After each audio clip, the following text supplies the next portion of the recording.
Hello, students. This is Shakil, and today we are going to discuss a topic from Igcse Physics 0625, and the unit is work, power, and energy. And the subtopic that we have to discuss in today's lecture is energy resources. It is 1.7.2 in your syllabus. Okay, so the first topic of energy and forms of energy and law of conservation of energy we have discussed in video lecture 1, and today we have to discuss and about energy resources in this video lecture number 2 for this chapter.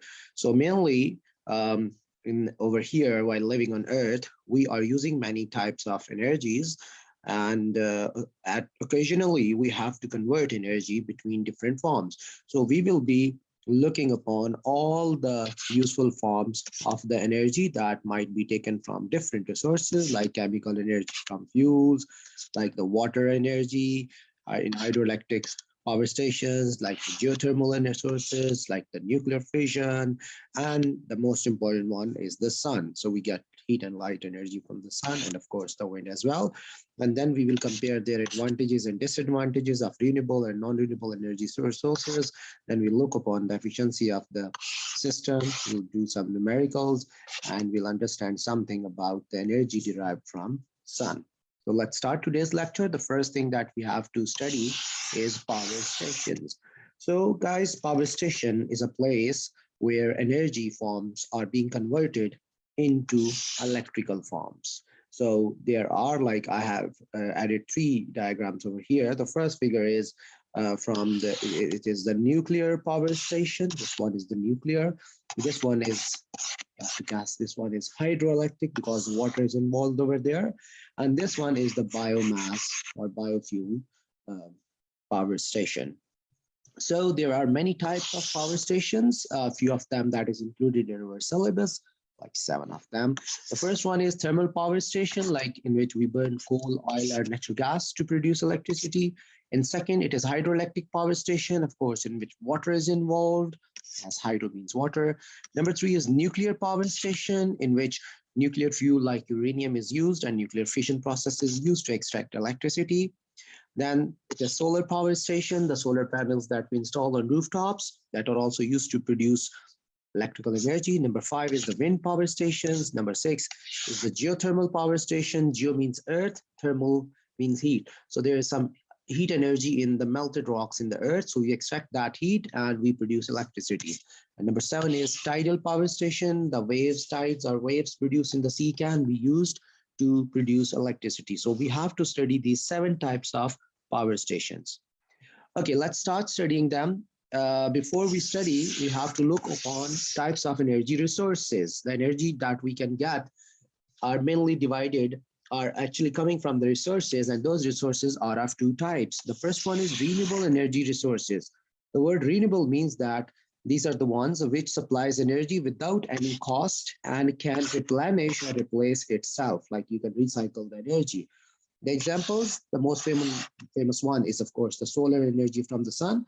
If you're using solar heater or solar panel, you don't have to pay for solar energy because that is free for everyone. And every day, every next day, you keep getting energy from the sun.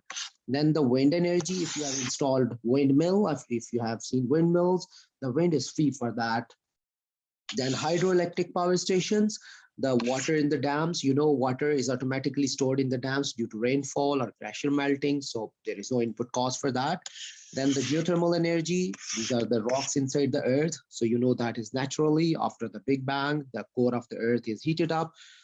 Okay, then the tidal energy, tides due to moon. The moon, when it gets closer to the earth, its gravitational pull affects the earth, and water is the flexible, so water is affected the most. So high tides are generated due to pull of gravity by moon. So all of these resources are renewable because we don't have to pay for them. Okay, the second one is non-renewable energy resources. Well, these are the energy resources that cannot replenish their energies. Okay, wait.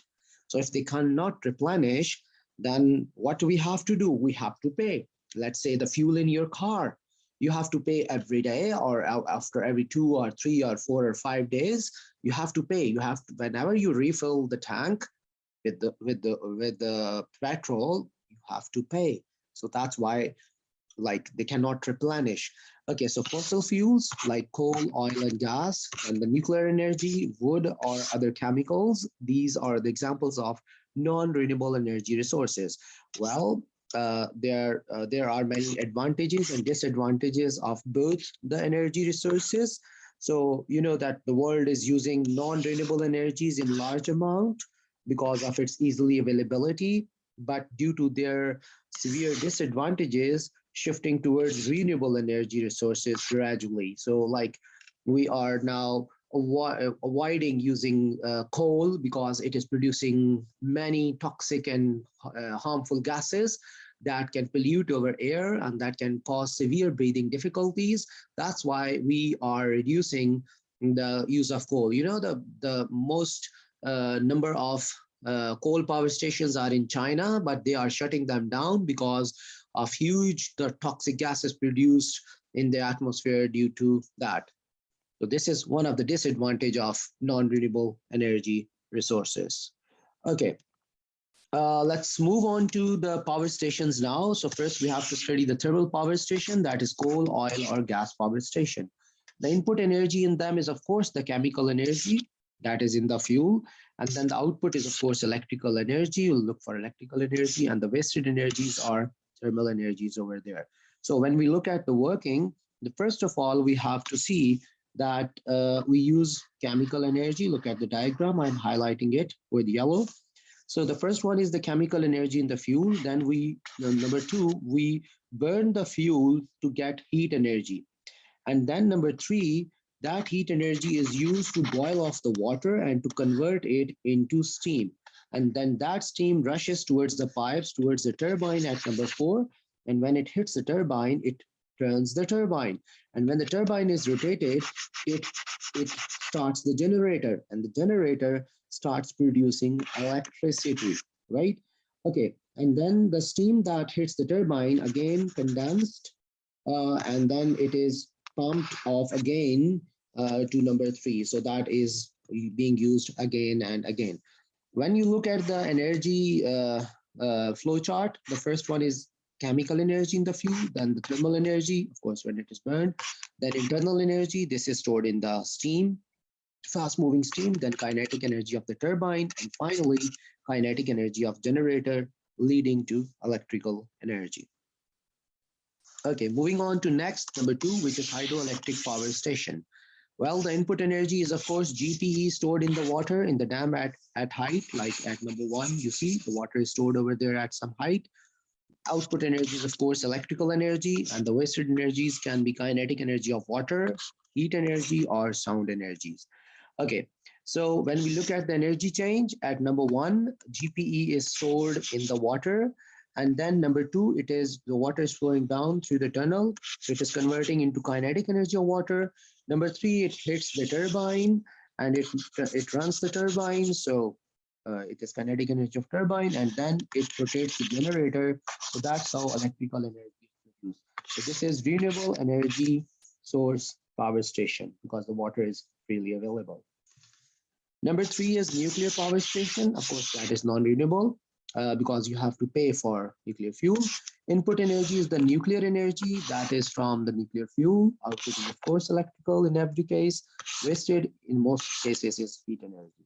So when we look at the flow chart and the diagram, we can see that how it will work.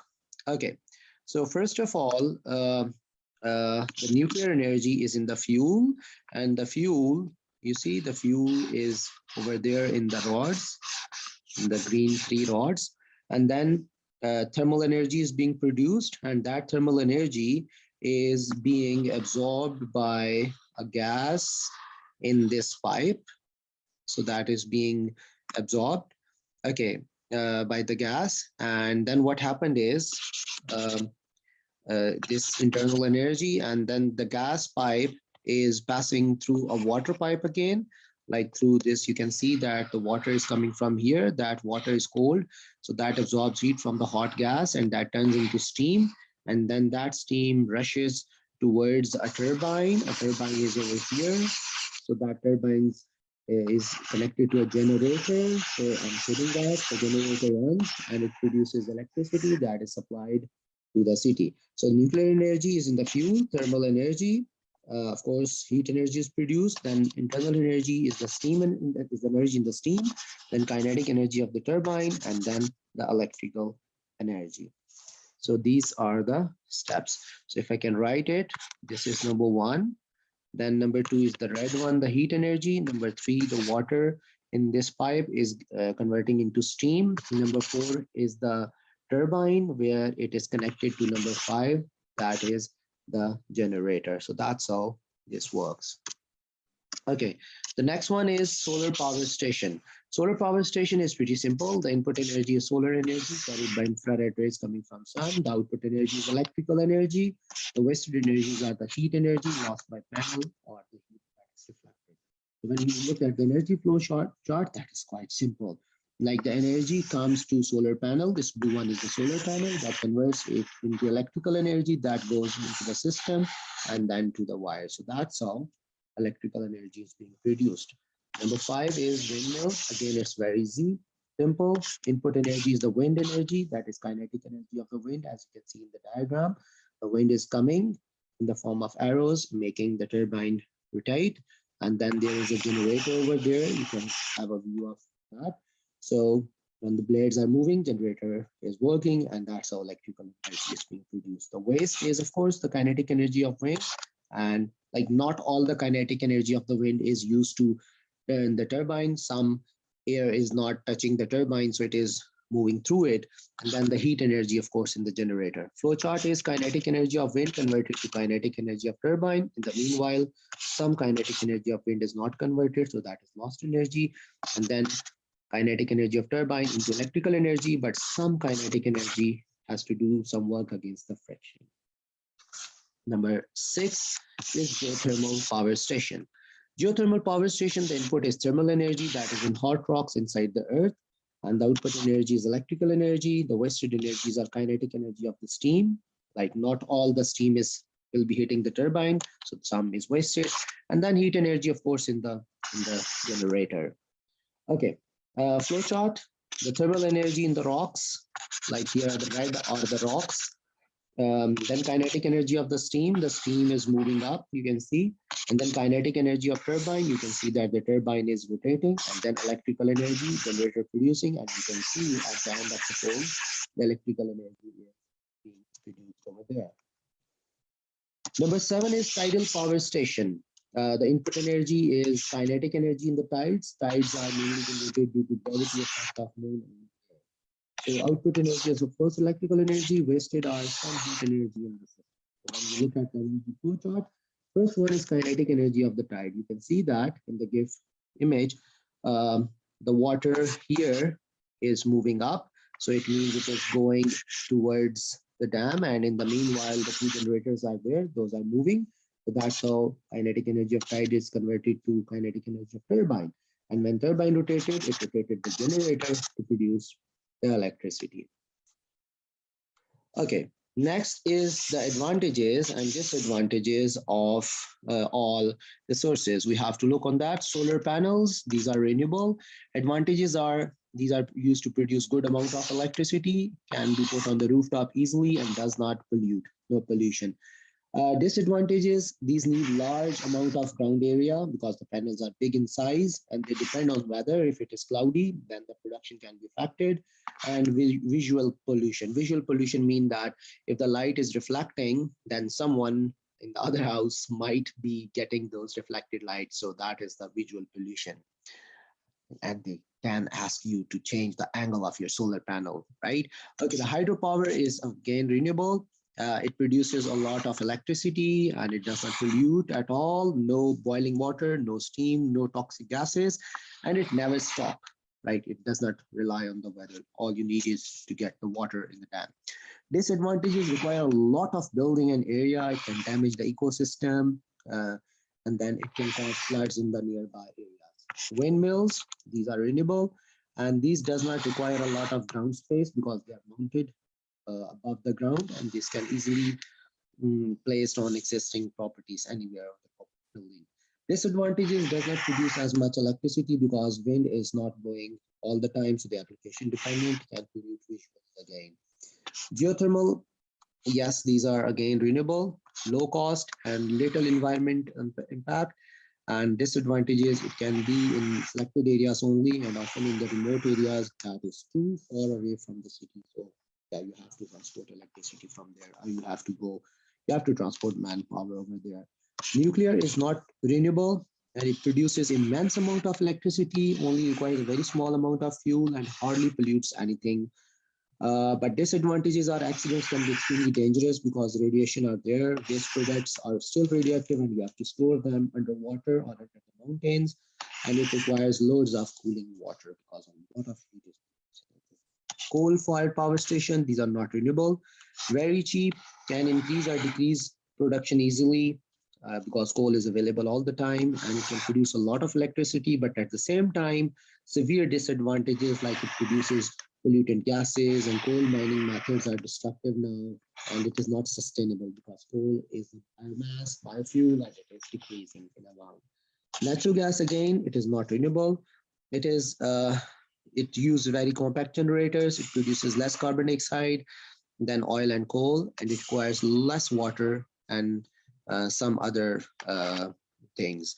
Okay, disadvantages, highly flammable, may be dangerous. It is not sustainable because it is we are losing natural gas amount reservoirs and limited reservoirs of natural gas are left.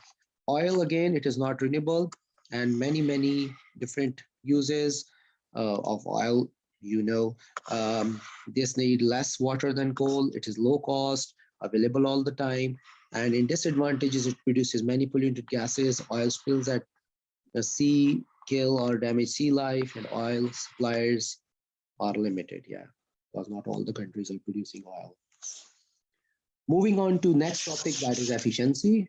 It is ratio of useful output form to supplied input form for a system. Like if there is a system, you're supplying some input to it, you're getting some useful output. So the ratio of these two is actually the efficiency. So efficiency is ratio of useful output to supplied input.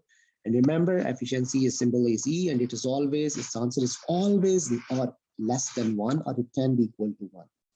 Always less than 1. Like the answer of efficiency can be 0.9, 0.8, but it can never be more than 1. Percentage efficiency, you just have to multiply it with 100%, and again, the percentage efficiency would always be less than 100%. So you supplied an input in the form of energy, work, and power, you get a useful output, and you get a wasted one. So input is equal to useful output plus wasted. Okay, next is sun as a major source of energy. Yes, this bright, happy sun is the most important and only star in our solar system. And it is our primary energy source, like a major energy source.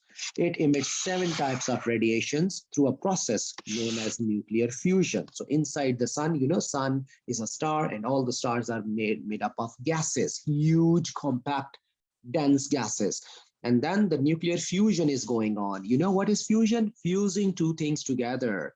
So which is like combination of two lighter nuclei to make a heavier one. And as outcome, huge amount of energy is released. That's the energy that we are getting actually we are using. So out of the 7 energies, infrared rays carries the heat energy to us. So, you know, these days, like if it is a winter time, you prefer to sit in sunlight. Why? Because your body wants heat energy. And when you sit in the sun rays directly, your body is absorbing infrared radiation coming from the sun, all the way from the sun. And these radiations are carrying heat energy for you. How important these are. And less service and free of cost as well. So this is utilized in many ways on Earth, like I told you. Number 1, to maintain the temperature of Earth and hence its environment. Animals and everything is environment actually. Number 2 is the rainfall or cloud formation. You must have studied that in geography, how the cloud formation is done. That is due to evaporation, and evaporation needs heat. So that heats come from the sun. Then number 3 is the wind. You know, in the summer, the wind blows too fast, storms, thunderstorms. So that is because of the sun. And then the solar heating and electricity generation that happens due to sun. Okay, so we have to know now one thing that these energies does not involve sun. Number one, geothermal, because that is entirely in the earth. Number two, nuclear fuel, that is fission or fusion. And then the tidal energy, energy in the waves, that is due to pull of gravity of moon. So these don't involve sun in them. We have to solve some past paper questions. So let's gear up. Let's try to solve these questions.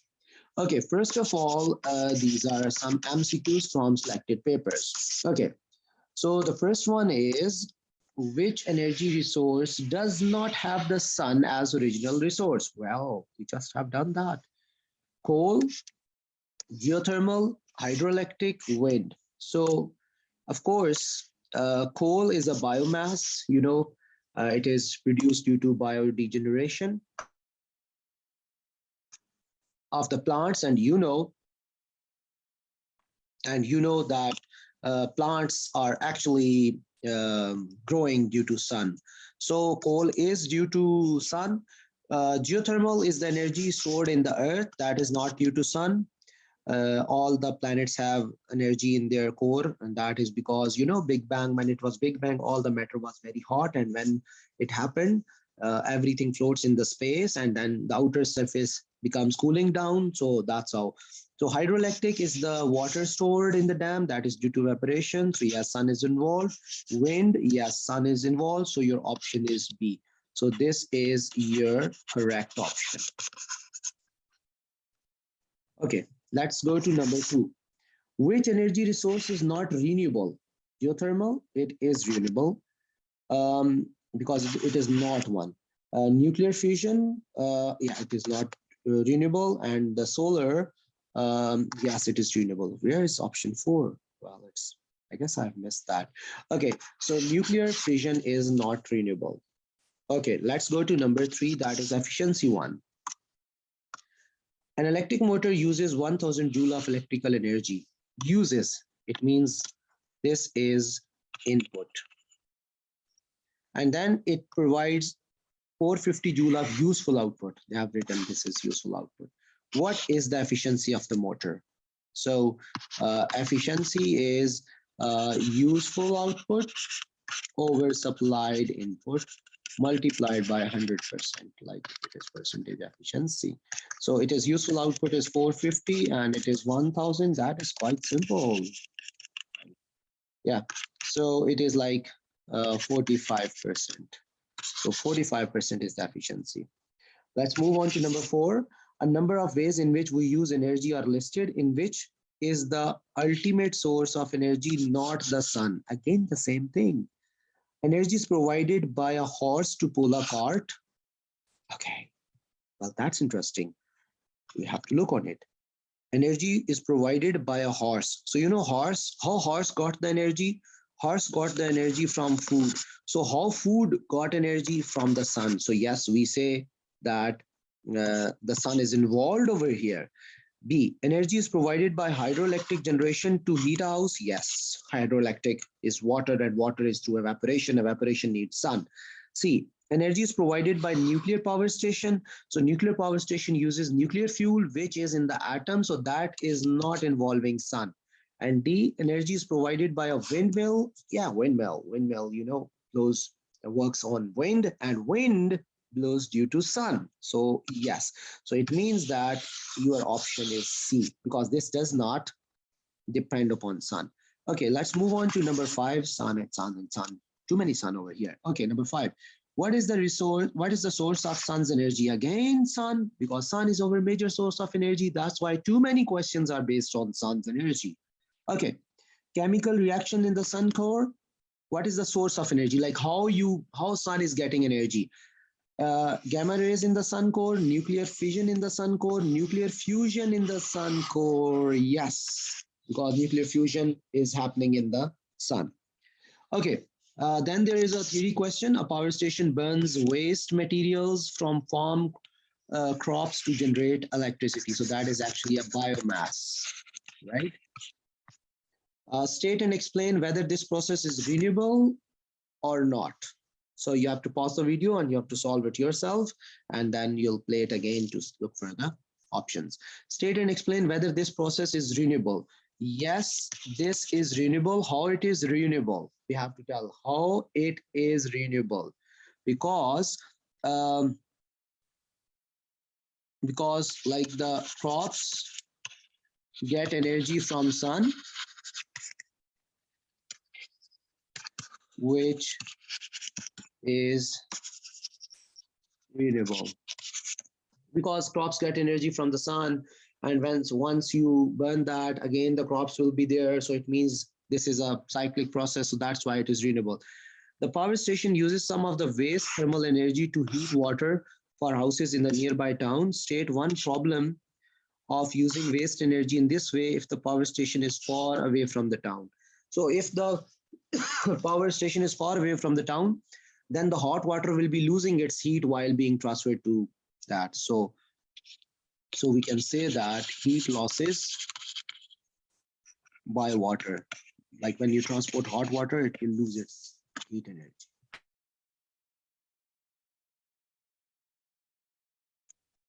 Okay, then suggest a way of reducing this problem. Well, one thing is insulate pipes, or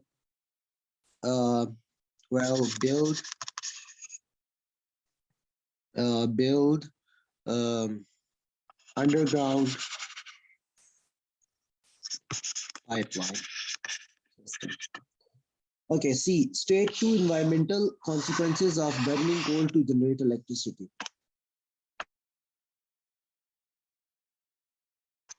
Okay, number one, burning coal. Okay, so toxic gases or pollution. And the second consequence that can be there is, like the first one is of course toxic gases, second one is pollution, and the third one, what the third one can be? Smoke, too much smoke. Okay. Sorry, let's look upon the last question now. The kinetic energy of air passing through a wind turbine every minute means 60 seconds is this. So this is the kinetic energy. This is the input energy. The electrical output of the turbine is 9 ampere and the potential difference of 240 volts. So this is current with symbol I, and this is voltage with symbol V. Calculate the efficiency of turbine. Okay, so the percentage efficiency of the turbine is useful output over supplied input into 100%. So the output is actually, power is IV. So electric power is IV. I is current and V is voltage. And the input is of course, again, power. That is kinetic energy over time. This is your input. This is input and this is output. So the input is kinetic energy over time multiplied by 100%. So you can just fill in the values. It is 9 into 240 divided by 720,000 divided by 60 multiplied by 100%. So that's how you will get your answer over there. So thank you, students. I hope that this video lecture is useful for you, and this is purely according to the syllabus. You have to watch it again and again, and you can replay that, and you have to make your notes from this. So we'll see you in the third and last video for this, which will cover work and power topics. Thank you, students. Take care.